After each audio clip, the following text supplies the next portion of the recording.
guys, it's Khristina from Redefine Creative, and I am here with another process video for SpiegelMom Scraps. And so our February theme at SpiegelMom Scraps is cut files and love.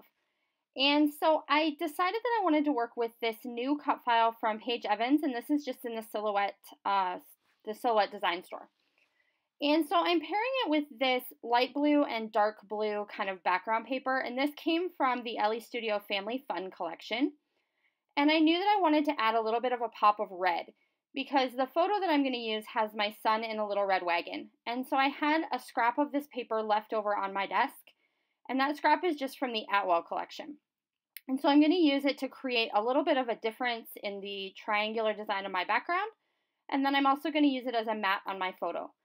So I am playing with this photo of my son, and this is an old photo because the particular son in this picture is now 10, almost 11. And so this is just a picture of him, and it's just a really cute look on his face in this little red wagon. And so it's got the red, and he's got a red and white striped shirt on, and then it has that dark blue of the seat from the wagon. And so I really liked how that kind of played off the background. And so I've gone ahead and added my cut file just in white, and I'm playing with some details where these hearts are. So I'm laying out where I want my cut file to be, and then I'm just taking a pencil and I'm tracing around, I think I did 4 different spots on this particular layout. And I'm going to go ahead and take everything off, and then I'm going to just apply some adhesive in those little spots, and I'm going to use that to hold my sequins in place. So this is a really fun way to kind of create a different look behind your cut file. So rather than backing with pattern paper, I've backed a few spots in that cut file with sequins. And so I have used 2 different collections. One is the brand new one called Out of This World that is amazing. It's all kinds of blues and silvers, and it has little moons in it. So I'm definitely going to be coming back to use that sequin pack again.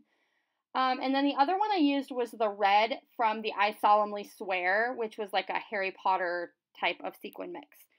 And so I've taken those 2 and I've pulled out the blue and the red.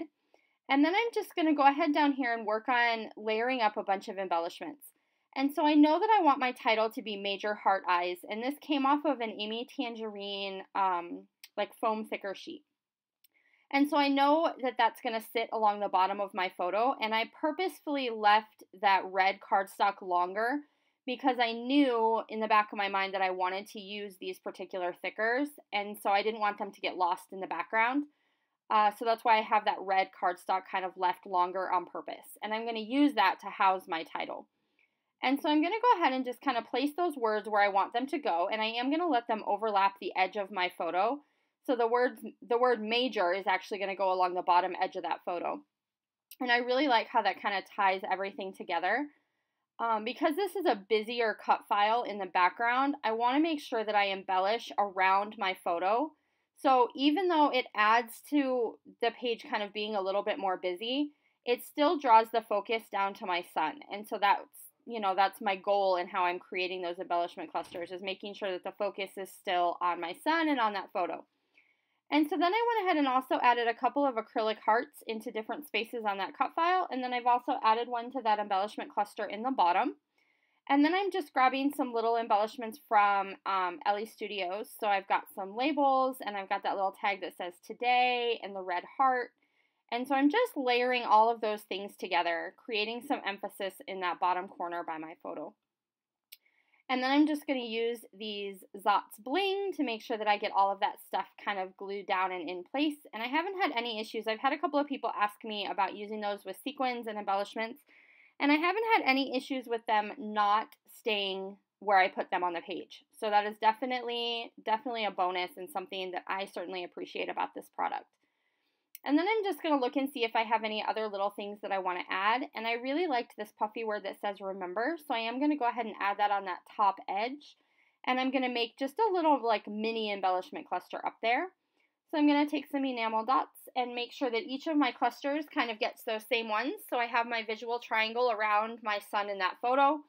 And I'm just adding a red, and then I have a dark blue, and then I'm going to go back and add a light blue. It's kind of hard to see in the pictures that there's a light blue, but it's not white, it's actually light blue.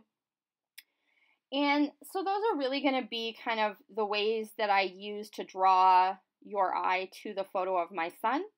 And then I repeat those same color schemes in the background of the layout, and I really like how it looked. Adding that little pop of red underneath that cut file really made a big difference. So when you see a triangular paper like this, definitely look at the possibilities to add a third section or another color. And I will be back to see you again soon. Bye!